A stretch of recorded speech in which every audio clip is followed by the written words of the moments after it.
Peace, everybody. Welcome to another edition of Marilyn's Cafe Society Radio on YouTube. Wow.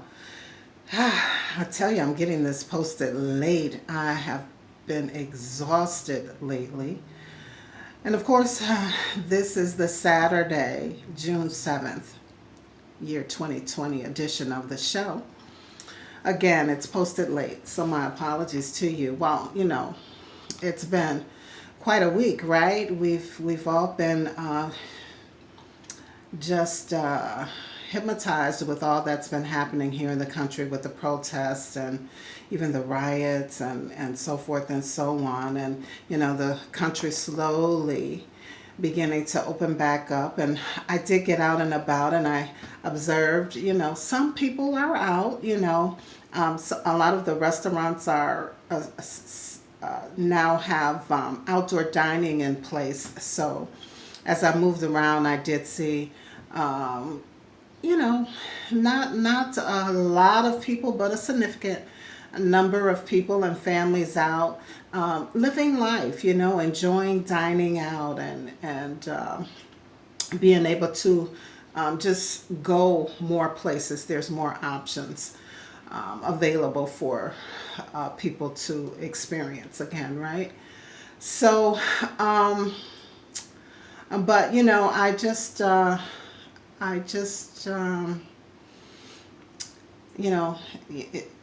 with caution, a lot of these major cities and even suburbs have curfews in place now. Earlier in the week, the curfews were as early as 5 or 6 in the evening, and for the weekend, I think many communities extended it out to 9 or 10 p.m. Probably, I think that's the right decision to make, particularly because there are others out there who are making their own statements in other ways, and so you just want to keep everyone safe and protected. But as for the protesters and demonstrators who are out there for the righteous call of God, to fight, to continue that fight of against racism and this last leg of the civil rights movement. They have vowed that they're going to continue to stay out there until they see some real effective change. From what I'm hearing, everyone involved, those who are out there, those who are staying in and just being a voice, are saying they don't want any more calls for commissions to be established or committees to be established or think tanks or research or promises. No more racism, all of the rhetoric. Our grandparents and great-grandparents and great-great-grandparents heard all of this before. How much more research do you need, before you take action? So the call to action is to effectuate immediate systemic change for the benefits of blacks and people of color here in America. Again, I think what's so different, everybody's saying, well, what's so different about this one? Just the manner and nature in which George Floyd was murdered. It was captured on video, and the pure hate that was in the officer's eye while he was killing this man. And then obviously the whole cover-up that followed. So, and it just, the knee on the neck basically symbolized a whole lot with blacks in America in terms of what they've experienced from slavery all the way to this year, 2020. And it was just so symbolic. And I think folks are just saying, listen, our our ancestors fought. Our great-great-great-grandparents fought. Our great-great-grandparents fought. They suffered all kinds of brutal injustices and hate crimes and all of the struggles that go along with racism, Jim Crowism, bigotry, prejudice, bias. And it's time to stop. It's time for it to be over, bottom line. And so um, they want immediate, effective change. All right, so that's the difference. That's the difference. It's the time is now. So, having said all that, let's go ahead and move on to the coronavirus update. For those who may not know, we are over 7 million cases worldwide and more than 400,000 deaths. In the United States, we're just under 2 million coronavirus cases with 112,000 deaths. In terms of the unemployment, about 1.9 million Americans filed for unemployment benefits in the last week, and we'll continue to just kind of watch this to see and ensure that we are overcoming this, right? Coming out. That's what I want. I want it to all be over. All right, in other news, some corporations are pledging to fight racial inequality in the form of making donations to not-for-profit organizations that fight racism, and also by revisiting the status of their own diversity programs and programs for equality. Some of those companies include Apple, Visa, Micron, Google, Disney, Airbnb, Spotify, Nike just announced that they are going to be contributing $40 million over the next 10 years. And of course, there are more businesses out there. And by the way, Aldo, that shoe company, they have decided to pay the legal fees for any of their employees who are arrested while protesting.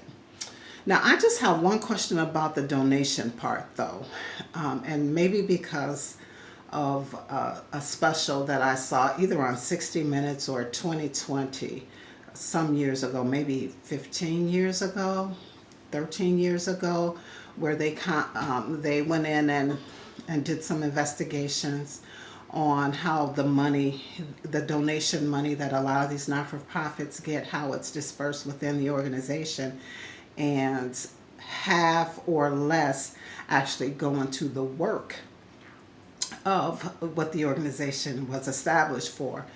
And so my question is, how long have individuals as well as these big businesses been contributing to these various organizations who say they're fighting racism, fighting bigotry, and fighting for the rights of people? How long have they been contributing financially to these organizations? Here we are in 2020 and the fight is still on, and there's so many organizations out there who are in the fight. So how much longer are we going to be contributing financially to these organizations? It begs the question. Several people in the last couple of weeks that I've bumped into, and we talked about this, have said that, the reason things are moving along so slow in this fight, number one, is because we are people of color. There's just a general lack of support and apathy for people of color. And two, because so many people's livelihoods are dependent on being able to continue to fight for the struggle. So anyway, just a question that I wanted to bring up, and just some food for thought and maybe some provocation for others. But I think I think that the whole thought process and the fight has to change too.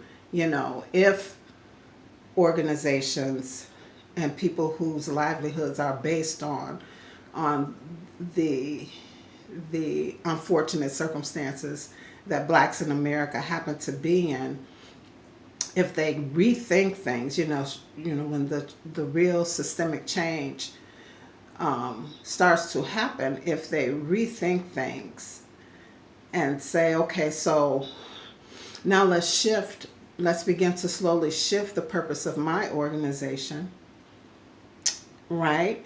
And instead of running around putting out fires, maybe we can take a more proactive approach to how we do things, or maybe the focus can move to something else.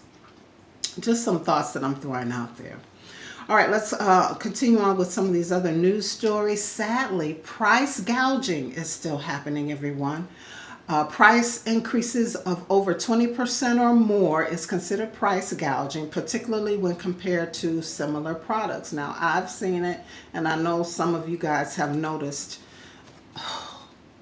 more than 20%. Some of these price increases have been 100%, right?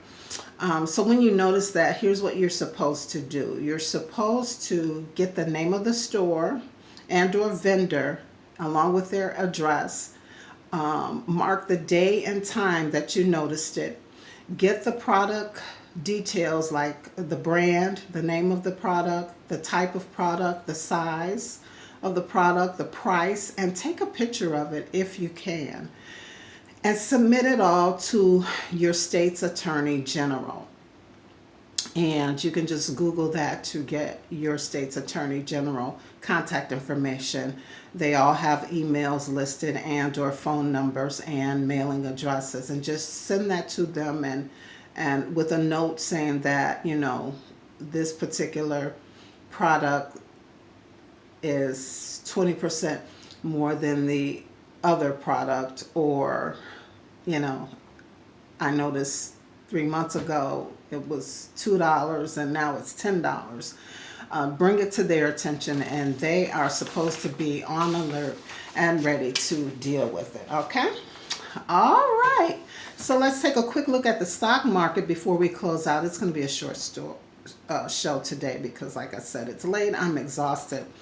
The Dow was up to 27,110 points, 0.98 points.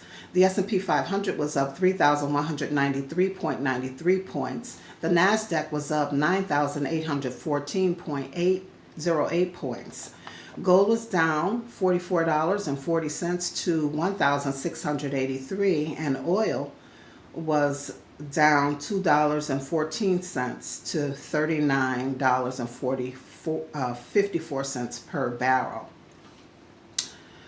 All right, no cafe talk, entertainment news, no laugh of the day. Nothing's funny right now. I just want to remind you guys that, you know, we're still hoping to do the Christmas in July promotion where we can help businesses, products, brands, personas, books, get the word out about their product, service, etc. And, you know, working with this particular show, our platform, email list, social media, and you can reach out to us if you want to take advantage. The email address is producer@marilynscafesociety.com, producer@marilynscafesociety.com. And that's it. I don't have, I guess I dropped my Love Is. Let's see if I can remember what Love Is. Love Is for today was something about getting used to him being home all the time. And then there was a photo of the house being a mess. So that was Love Is for this particular Saturday. Remember, everybody, you can find me on social media, on Twitter, Marilyn's Cafe Social, on Facebook, Marilyn's Cafe Society, also the blog, Marilyn's Cafe Society on WordPress, and right here on YouTube, Marilyn's Cafe Society Radio on YouTube. So remember, if you don't do anything else in the next few days, because we will be checking in on Wednesday. Remember, we're doing the show twice a week now, Wednesdays and Saturdays, okay? So until we talk again on Saturday, be sure that you live, you laugh, and you love. As always, it's been a pleasure and a privilege. Even though I'm exhausted, I still enjoy this. And we will talk again on Saturday. Peace, everybody. Stay safe.